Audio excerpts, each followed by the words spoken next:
On today's episode of Six Pack Cinema, we will be reviewing episode 4 of True Detective Season 3, The Hour and the Day. Hayes and West are off checking out the local parishioners, seeing if they can find any new evidence there. Let's get into this one. Everybody's fucking something. Half the motherfuckers out here missing fingers, toes, and ears, something.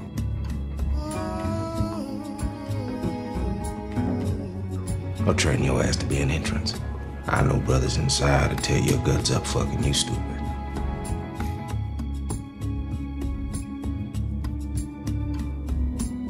All right, what's up, everyone? Thank you for coming back to Six Pack Cinema. If you listened to the first 2 episodes of our True Detective reviews, we thank you. A lot of people tuned in last week, so that was fun because the show is good. And once again, I feel like we have a ton to talk about. TV shows sometimes you wonder, okay, well, sometimes they have filler episodes. They don't really move everything along, but True Detective is so good. I'm joined by Dave and John. How you guys doing? Doing well. How are you? I'm good. I'm excited to talk about this episode because I need to share my gut reaction, which I think might be surprising. We'll see if you agree. I'm going to make Dave share his gut reaction first. Okay. I'm also doing well. Just excited to talk about the episode. I really love this one.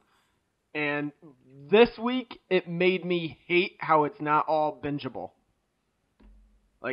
This more than any other week, I wanted to start the next episode immediately. No, I love the debriefing. I like going out and seeing what did we have today, and I even rewatching a little bit. And if it was binging, you can't do that. Yeah, I mean, I wish they would just do one more scene. That's all, really. John, what's your gut reaction? Positive per usual. Love this show. I think I'm just reevaluating all my original perceptions of each character with this one. I got a lengthy list of people I don't like anymore. Not that I don't trust anymore. Okay, that's interesting because I somewhat agree. Because this was a very, very good episode. In ways, there were some of my favorite parts of it, but there was most definitely this was my least favorite episode as well because there's some scenes in here that I hate. Okay. And you said that you're starting to dislike characters. Yep. I hate the wife. Hate her. Oh, fucking hate her. She's the worst. I hate her so much. I don't even enjoy when she's on the screen. It's not a fun hate like Gus Fring or something like that. It's I think the actress has let her British accent leak in too, and that makes me annoyed. Everything about it just annoys me. So those 2 scenes, that dinner scene, that was the first time this season where I was like, oh, dude, come on. Just let's go on with the good stuff. Yeah, originally I was on board with her because, why not? It's marriage, whatever. And I was very hopeful that she wasn't any way involved with this or in a bad guy because I was like, oh, that'd be shitty. I like Wayne. I don't want his wife to be, a bad source in his, But now I'm like, she's definitely fucking him, fucking with his head. She's definitely a crazy person. She's definitely not a good lady to have around, and she has used him to further her career. But that's fine. I'm fine with people using each other, but to get married and do that's excessive. I don't like that at all. So she's not getting my Christmas cards anymore. Dave, do you have any of these same feelings? I hate her so much, but this is the first week where I don't think she did it. Okay. So that's a fair assessment. I agree with that. But however, she still is full of shit. She is a bad person. No, she's a horrible person, but I think she's just so crazy that this wild thing happened in their town, and she had to be a part of it, so she got in close with the lead detective. Yep. Yeah, which I completely understand. I would be right there with her. Just I wouldn't marry the guy. It seems wrong. They really hammered it home that their relationship sucks, and the only thing they like about each other is the case. And he might like more than her.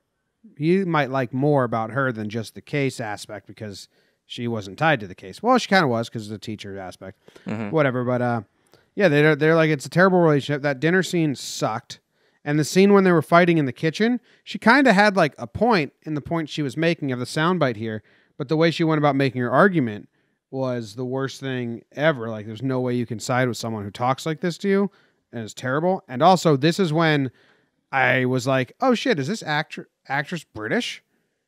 And then I looked it up, and she is, and that totally took me out of the scene, which I was telling John. True Detective, I never get taken out of True Detective. It's so tonal. It's so like it's consistently the same tone and theme and everything that you never get taken out. But her stupid accent did. Here it is. Let's see. And this is the worst way to argue ever. Yeah, made to feel. You're this person who things just happen to. Your job, your marriage, your family, your feelings. Everything's just happening to you. You're this grown man with no agency of his own. Fate just keeps throwing him curveballs. How awful for you, these trials and vicissitudes. Look it up. Fuck you. The worst. She's such a bitch. Did anyone look up vicissitudes? Of course not. I wouldn't give her the satisfaction. No, absolutely not. I felt so bad for Wayne during that whole fight. It's like, what a miserable person to just go high horse. Like, I'm going to narrate your life for you, and I'm going to use words that I know you don't understand, that maybe 1% of 1% of the population knows what vicissitudes mean. Vicissitude. It means a change of circumstance, unwelcome or unpleasant. Say that. Like you said, it was so uncomfortable watching the fight. It reminded me, like, in college when your buddy's dating a girl who's awful and just won't listen to anyone else, and then they fight in public all the time, and you're just there watching them, and he's just trying to be like, let's not do this, and she is freaking out at him. Yeah. The only saving grace from the fight scene was this line. Stop talking shit about me. Or what? I'm gonna start crying. Didn't expect that. I loved it, though. Never related to a guy more. Like, please stop talking shit. Oh yeah, what are you gonna do? You gonna fight? No, my feelings are gonna be really hurt. I'm gonna be like sad. It's gonna linger in my brain for a month. I'm never gonna be able to kick it out, and it's gonna make me cry. So just don't be mean to me. Those are the last thing I expected him to say. Oh, the yeah. absolute last. Oh yeah, because But it fits so well because he's a kind person. He's not going to do anything violent. He's sure shit not going to hurt her. Well, he's such like a pussy. Is that he says that he likes that use that term for men. Like, he's such a pussy around her. Like, I'm gonna cry, and he says, he's got a mental block. He can't have sex with girls unless they have the love and the relationship first. Like, he says all that shit. But then on the flip side, he's threatening like rape again this episode. He's saying, what was that? He's saying tell the whole story. Or train your ass to be an entrance. Train your ass to be interested. I know brothers inside to tear your guts up fucking you stupid. Yeah, so on one side, he's like, don't be mean to me, I'm going to cry. And the other side of things, and he's in his cop detective outfit, is train your ass to be an entrance. So they showed both sides of that today. But yeah, I don't like the wife. And that was upsetting because this is the first time where I don't know if we're supposed to dislike her so much. Do you guys know? Like, in Breaking Bad, everyone hated Skylar, but you were supposed to hate Skylar. I think that you're supposed to hate her. Yeah, I mean, sorry, go on, Shin. So the first point where I realized that we're supposed to hate her is when it's 1990 and he goes to the police precinct to go check out the tapes, and he's asking about that pretty reporter lady got in here, and she was like, and the guy said, "Oh yeah, you mean the one with the cop ex-husband?" And it just like crushed him. Like, she was lying the whole time. She didn't have to bring up him in the least bit. Didn't have to bring up her like relationship, but the fact that she said she had a cop ex-husband, that's a dagger for no reason whatsoever. Yeah. So she sucks. Yeah. I was supposed to say the new evidence at the top of the show, and I did, and I failed us. We talked about it right before we started recording too, that we were going to do that. But here we go. The new evidence from this episode that we found out is that they found out the dolls that they found at the crime scene were made by a woman named Patty Faber. And they're called chaff dolls, and she sells them at the fall fair the first week of every October. She says a black man with a dead eye bought 10 dolls from her. That's basically the next lead that they got in the 80s on the crime. In the 2015 storyline, we found out that Dan O'Brien, the Julie and Will's uncle or cousin or whatever it is, relative that was staying at their house, they find his skeleton in a quarry or reservoir dug up. So he gets murdered along the way, probably in the 1990 storyline. Because Wayne says that the 1990 storyline is the most crazy, or like most horrifying, that he doesn't want to remember.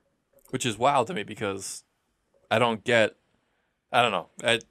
I'm very interested to see what happens in 90 because they left this episode on a really wild time in the 80s too. So yeah, I don't know how it's going to get crazier than that.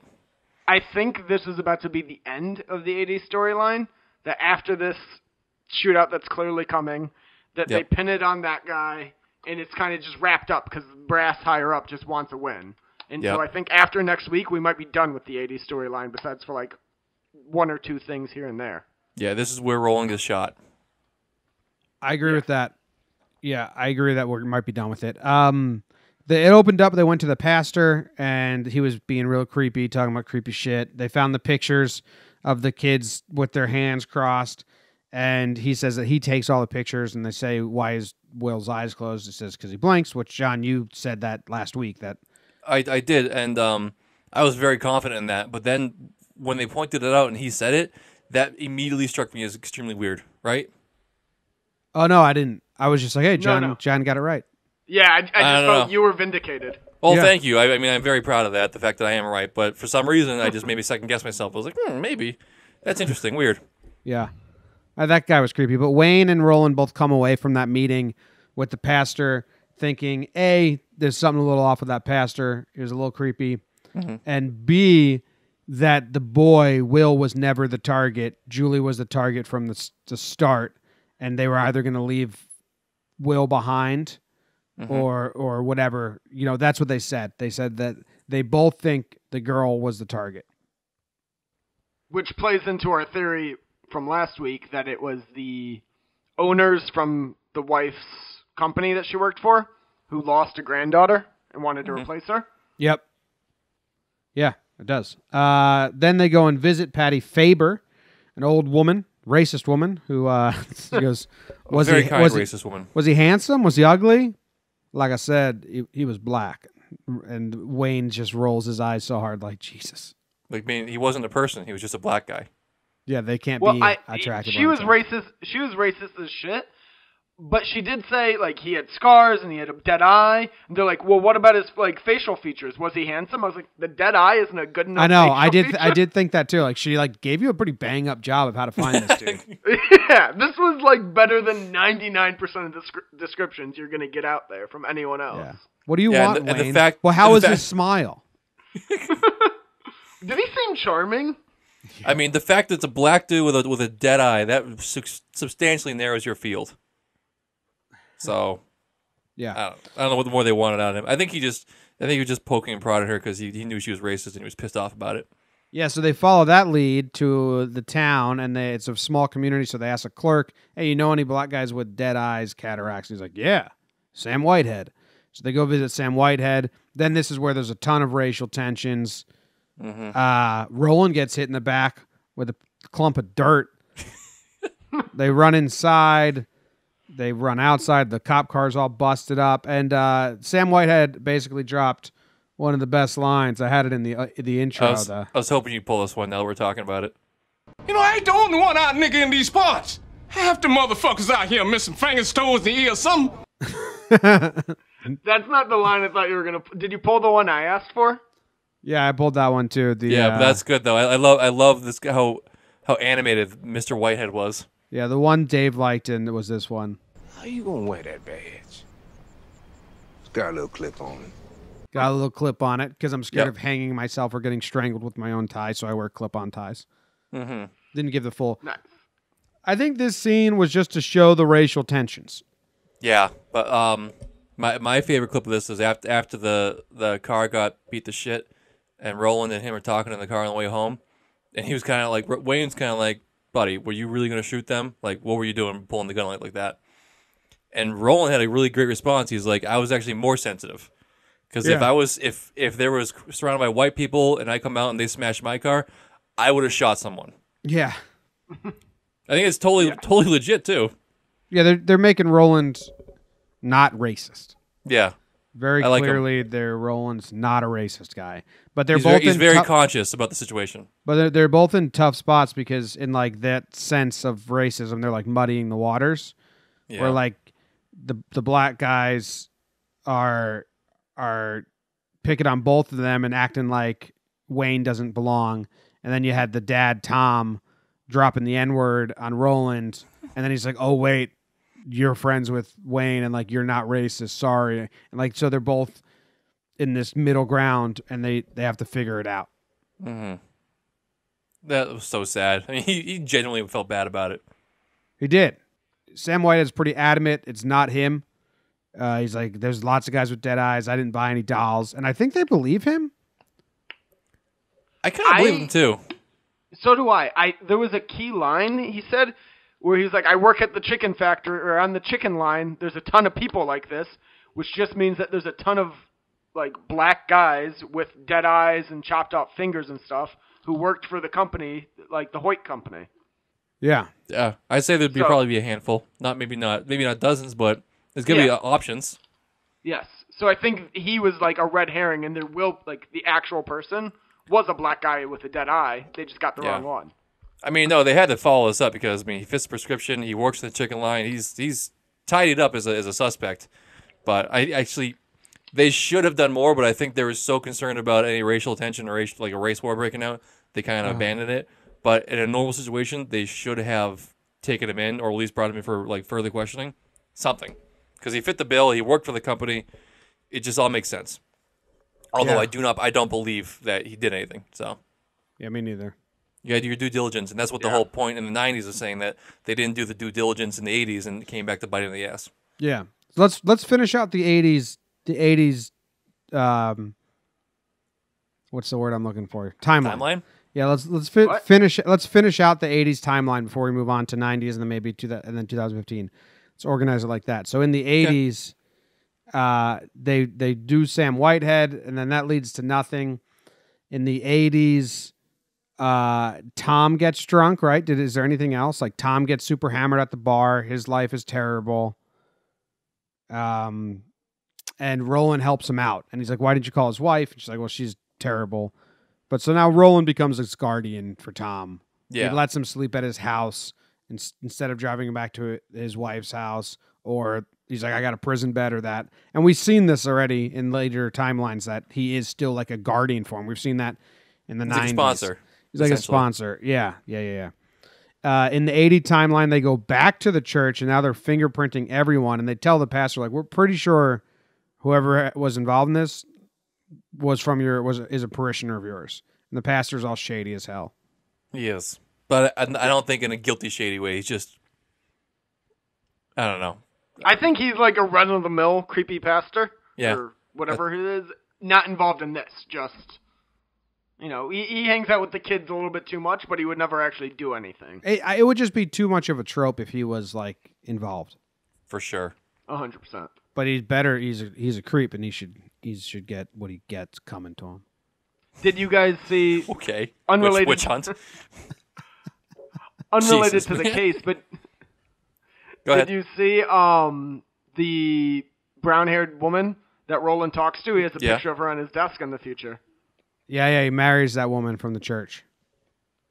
Yeah. He marries her? Love that when he's walking away, when he's like, God is love, man. God is love. Yeah. How do we know that he married her? Because when he's talking in the 1990 timeline, when he's talking with the detectives and they're bringing Wayne on board, there's a picture of her on his desk. You recognized her like that quickly? Yeah, it's her. It's very clearly her. They're like back-to-back scenes. He meets her, then he's on his desk or something like that. Oh. Yeah. Well, that's cool. That's cool. Good for him. He dropped a great line after he saw her ass. I didn't see no one-eyed brother, I'll tell you this. There's some serious ass up in here. I gotta get back to church. Worked out for him. He got a wife out of it. Yeah. Yeah. Good for him. After that, what else happens? We have the date scene, which, Dave, do you want to bring up that she almost slipped in the date scene? Oh. Yeah, so they're talking about it, and she starts talking about how his body is position. What's the boy's name? Will's body. Mm-hmm. He will. Well, His body is positioned, and then she like catches herself. She's like, "Well, you're telling me," or she was like, "Well, with how his body is, you were telling me how the toys were set up." It's weird. She was starting to talk about things she shouldn't have known about at that point. Yeah, I think she just was at dinner and she jumped right into the case, and then just like kind of caught herself because he could have easily told her about the bodies off camera somewhere. That's a conversation they would have had. Absolutely, because the only thing he talks about is the case.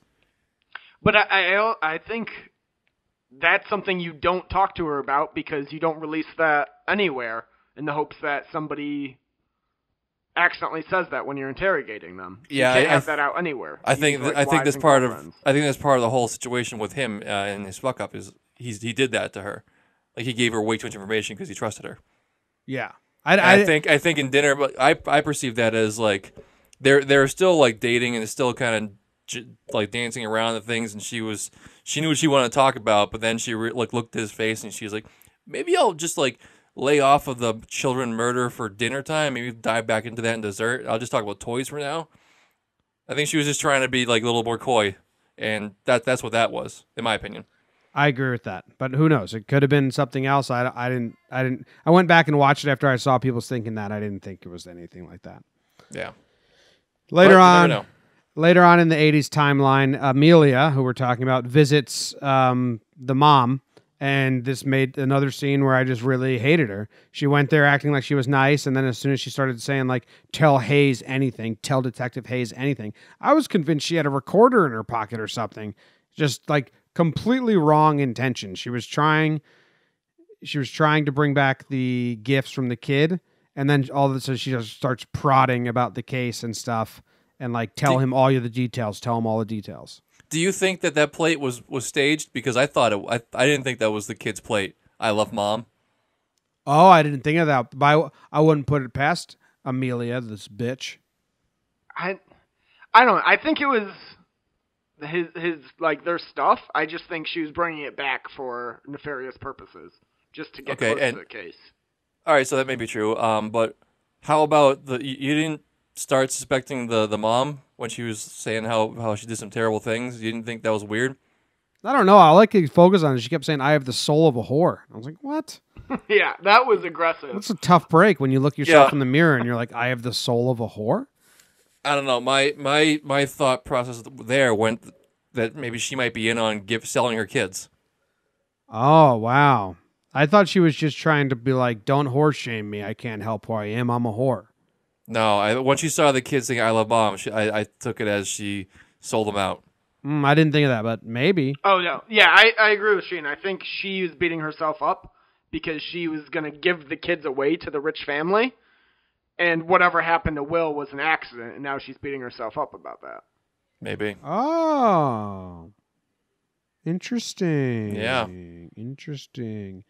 All right, then this episode ends with Trash Can Man baiting the rednecks or whatever. Oh, you think that was baiting him? Oh, definitely. When he went up. Now that you say that, yeah, absolutely, you're right. I didn't pick up on that. Oh yeah, when he went to the little kids and was asking like for their cans outside the window of their dad. I was wondering why the fuck he would just do it right in front of their window. Yeah, you're absolutely right. He was baiting them for sure because he wants to fuck things up. And then this episode ended with a Forrest Gump scene straight into a Home Alone scene, just like way more angry.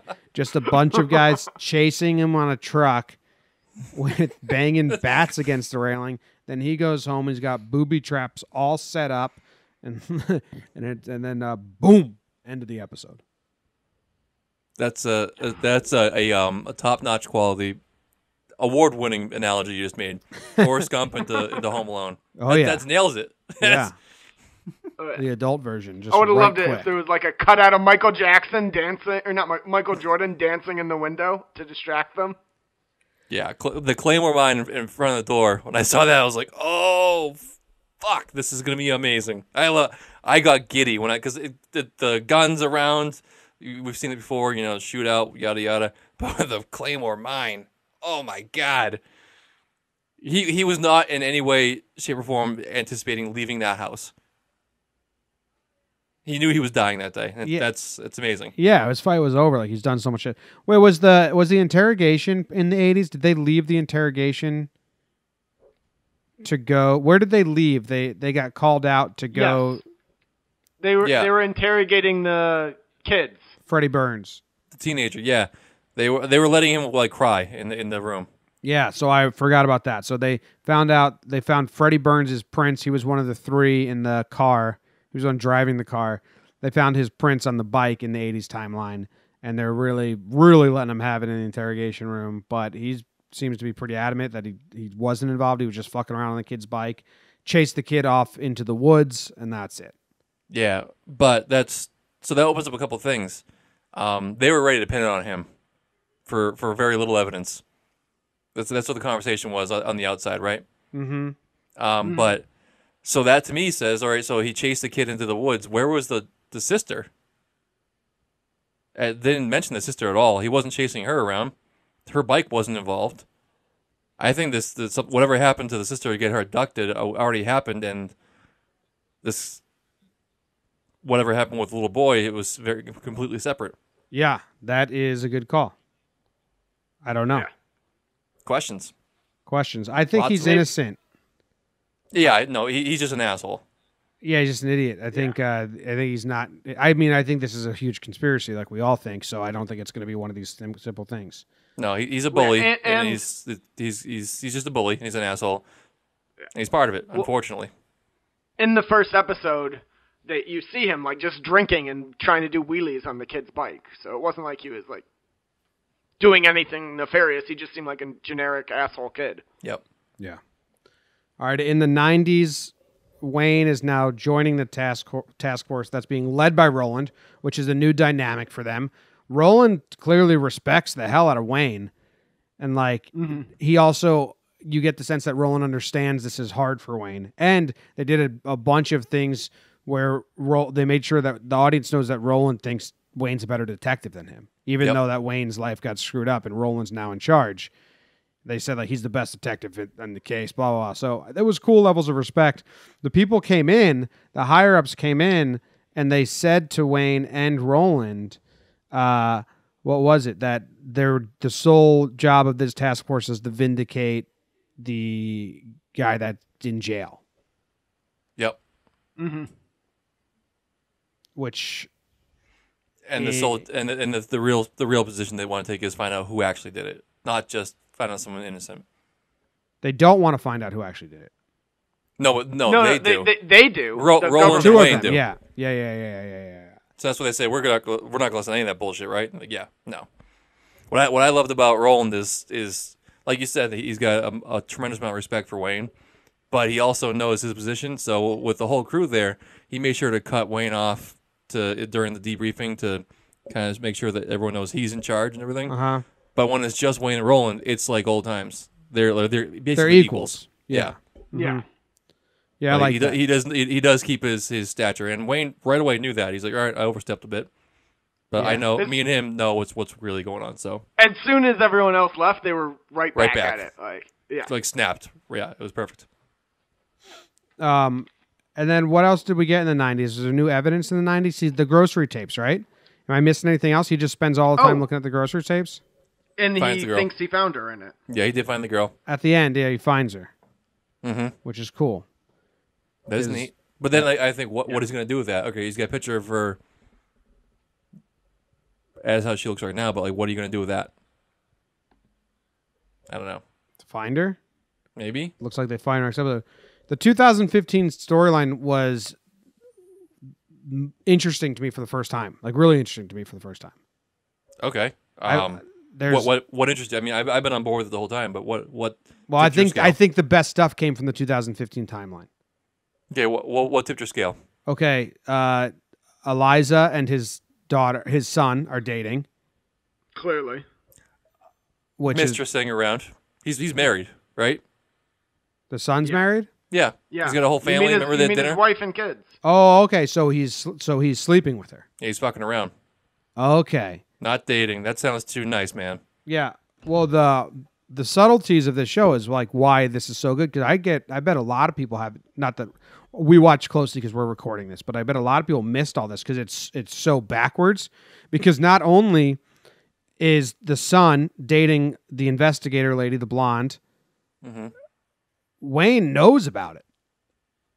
Which is... And is using it to his advantage. And it's awesome. Explain that. When he went to talk to her in the hotel, Yep. he knew that his son was there listening. Oh, he was in there? Yeah. I didn't. Yeah. That makes sense. Okay, so I have sound bites to put this together for anyone Go ahead. that is... So last episode, they called each other by their first names in front of Wayne. Mm-hmm. And he picks up on it. Here's that one. That's enough for today. Nah, I'm all right. I think we're doing well. I'm sure you do. You see his distress? This man is ill, Eliza. Henry. That is enough. He looks at him and goes, that is enough, because catches on to them. He goes and visits his son at the precinct, who's now a detective, what he was. And he says, have you seen the investigator? Or like, when's the last time you saw the investigator? And then lets it hang in the air. Because why would his son see the investigator without him, you know? Yep. So he asked that question. Here it is. You seen it since? The director, Eliza? Since the last day, I mean?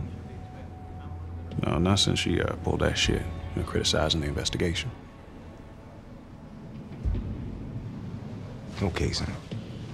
And that, okay, son, is like, okay, I'm not believing that bullshit.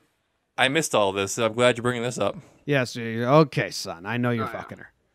And then he goes to visit her at her apartment, and right away she's like, oh, I didn't know you're coming. And he walks in, and they show 2 wine glasses, and they show Wayne, like, take that in. And then right away he says, you got friends here? This is it. Hi.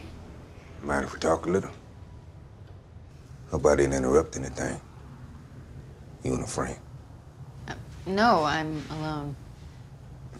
My mistake. I get confused. And he's playing up that his dementia to them. Like I think he's playing it up a little.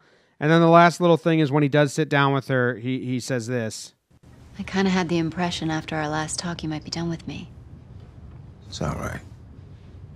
Thing is, you share some details I didn't have. It's clear you have some kind of investigator working this. We have researchers, a couple of investigators, sure. So I think that was his way of saying, my son is giving you information that he's not giving me. And he knows that his son's in the house right there. And it's a whole big game going on. Because just the same way his wife started fucking him and dating him because she wanted info on the case, now an investigator is doing the same thing to his son. And she's getting info out of his son that he can't get out of him. Because his dad went against the police force in the 90s or whatever, always been a black eye on the detective stuff, and was always a cover-up like we saw in the 1990s. Like, we're not trying to solve this. We're just trying to make sure that we got it right. And then now his son is maybe doing the same thing. I thought that was the most interesting dynamic that came about. That is. Went over my head. Egg in my face. It's super subtle. Yeah, that's great. I picked up that the son was sleeping with her, but none of the rest of that I got until I looked on Reddit this morning. Well, there you go. Well, yeah, Reddit also said that you can see his shadow, which I don't fully buy. That you can see the son's shadow hiding at one point behind the wall. But that's always touching. I mean, shadows could be anything. If it was that alone, that's too Easter eggy for me and stuff. Yeah. But all the rest, that okay, son. No, the way well, you just laid it out perfectly. Yeah, it's you presented a very solid case. Yeah, a lot of people were having fun with the time as a flat circle joke. Because it's happening to him. What's happening to him? And then the other thing from the 2015 storyline is that when he's hallucinating, and all the people he's ever killed are haunting him, and they're mostly Vietnamese people, and we're just reminded of the life that this guy had in Vietnam, and then.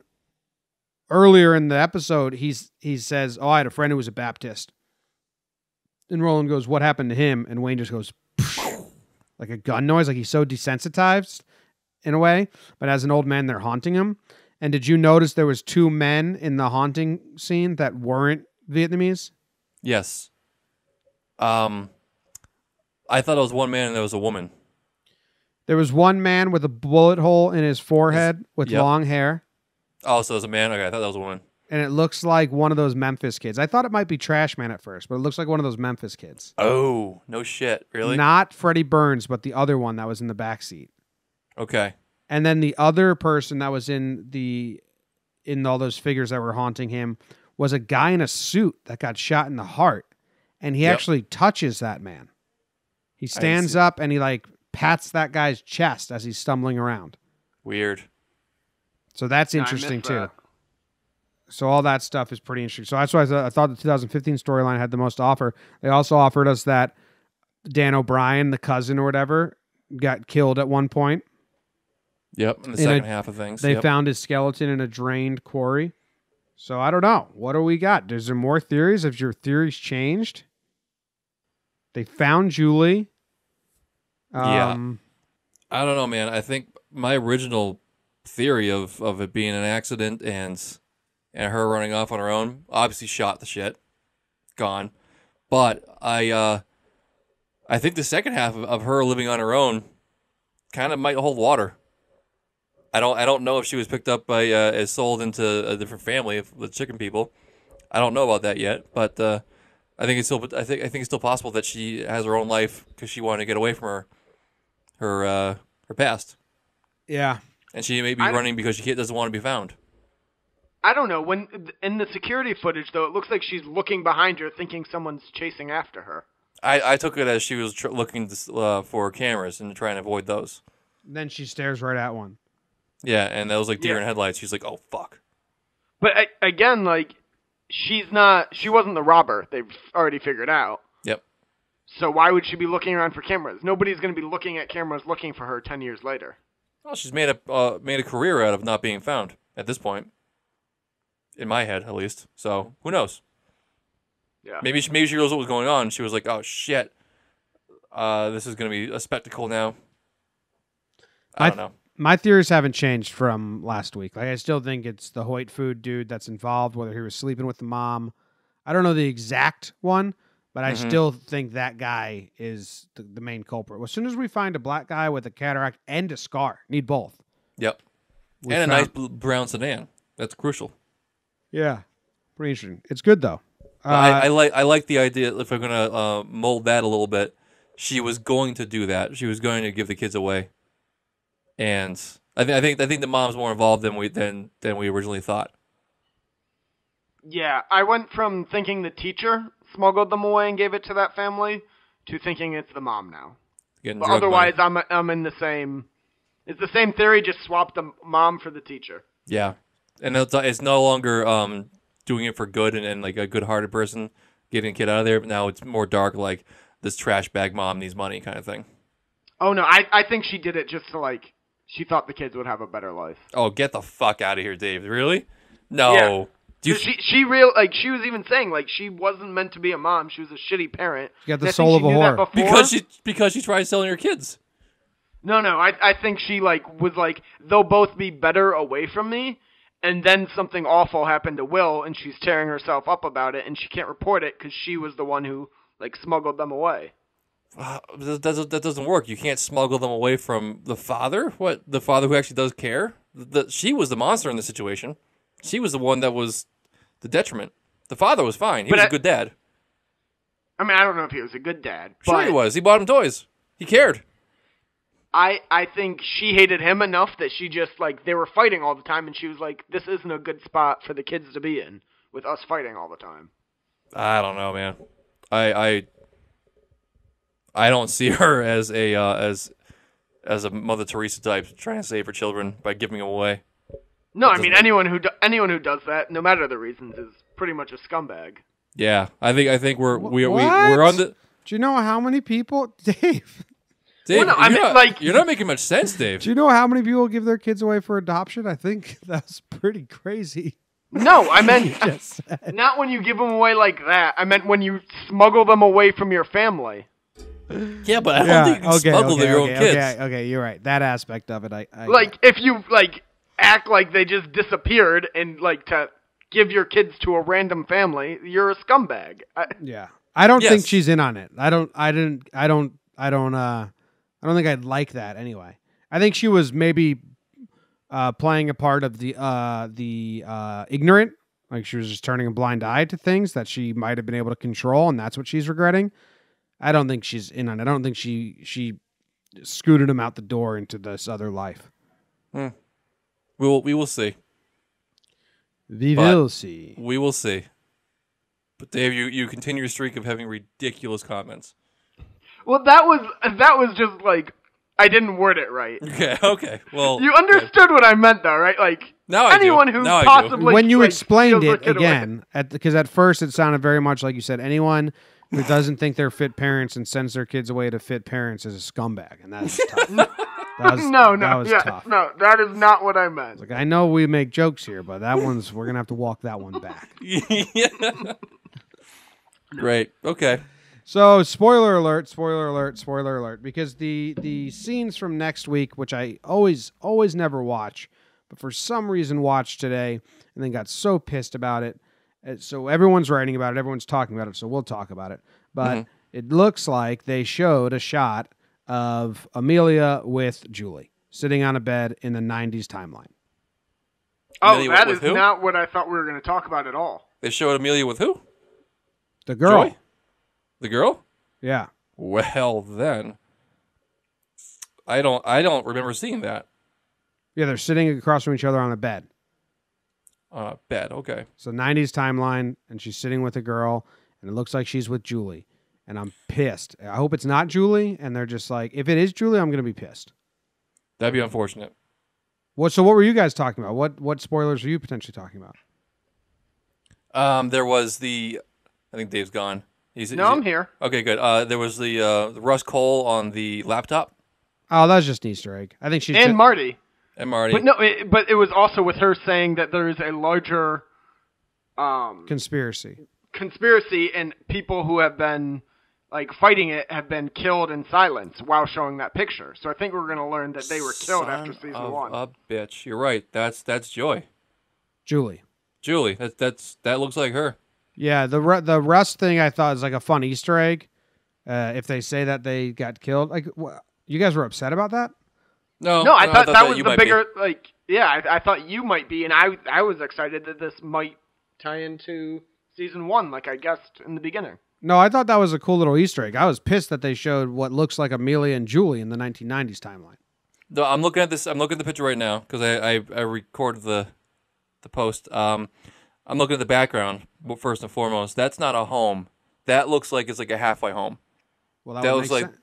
That looks like they. I mean, we already know she's alive in 1990. It looks like if I had to piece this together, they find her, they pick her up, and she goes and interviews her after the fact. Which I'm fine with that. That makes sense to me. Or Wayne sent her there to be like a barrier, or she's in on it and she's catching up. I don't know. I just wish that they didn't show that they made contact with Julie. I don't want to know that until I see it happen on the screen. Don't give that away in the coming next week.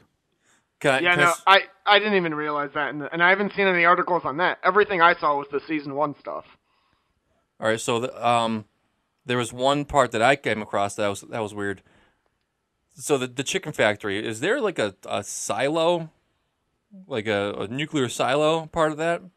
No, it's a smokehouse, I think. Okay, but there's something that looks like a silo. So there is in 0.25 seconds in the middle of it. So it's basically snapped, and it was also like a starburst flash, so you couldn't see it. But I slowed it down, and I can see if you can see it. There is a like a little nuclear silo that not Russ, Roland and Wayne are looking at. You seen that, Jimmy? Yeah. Just burning. That to me looks like that's a new suspect, a new company involved with this shit.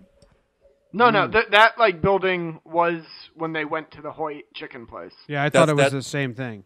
That's a smoker? Yeah. That's a fucking huge smoker. That's what I think it is. I think it's something else. Oh, I don't knows? think it's a smoker, but it like you see the building there when you. No, I remember the Hoyt farms, and they had silos, which are similar but different. I don't know. I saw that. I thought that's questionable. That's like a little tidbit of what's to come. I think there's another company involved, not Hoyt. Interesting.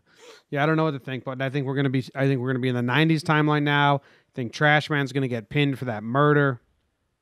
Trash Man, yeah, he's dead. Oh yeah, he's Well, not then- making it out. So then, who goes to jail? They don't. Well, you they don't never have to go to say. jail. Yeah, they just Oh, they say have to that have it was. You blame the dead guy. You don't have to have anybody go to jail. Interesting. Okay. And Like they that. even make a comment in the last episode that his kids are the ones bringing this up, not him. Yeah. So it makes sense if he died, and we know the trash guy has 2 kids. Yeah. Did you guys think? What if the investigator Eliza was Julie's daughter or something? I had that thought myself, and then I saw it floating around, and because I had that No. thought, I was like, what if she's it? No, Shannon had that thought too, and we did the timeline. She would have to be pregnant at 11 years old. No. Yeah. Not really. That girl is like 20 or 30. We're talking about the interviewer. Yeah. She was 10 years old in 1980. 1980. Yeah. So that means that'd be 25 years ago. Yeah, Right? so that means Julie. You're going to say that a 10-year-old got pregnant and then No, but in like 1985 or 86, she could have. am I not doing math right? Yeah. 80 to 1980. 80 It's 35 to years. 35 years. Excuse me. Math is tough. I thought it was 25 So years. 2015 minus 1970 means 45 years old. I mean, she could have a 20-something-year-old daughter. That's reasonable. I was doing 25 years instead of 35. I don't think it is, but it, Yeah, No, I don't think I- so either. I But thought about it for like half a second, and then I was like, that'll be stupid if that's what that is. I won't like it. I'd be very upset. that's the problem with having so many theories, because now I'm deciding which theories I like and which ones I don't like. Which It's is like I just fine. want it to happen. Yeah. All right, I think that ends this episode of True Detective. I think so, too. Six-Pack Cinema recap and review. Thank you guys very much for joining us.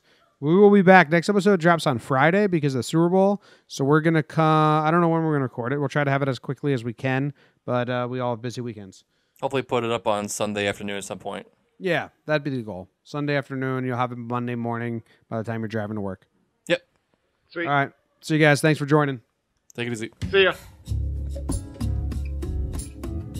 Everybody's fucking something. Half the motherfuckers out here missing fingers, toes, and ears, something.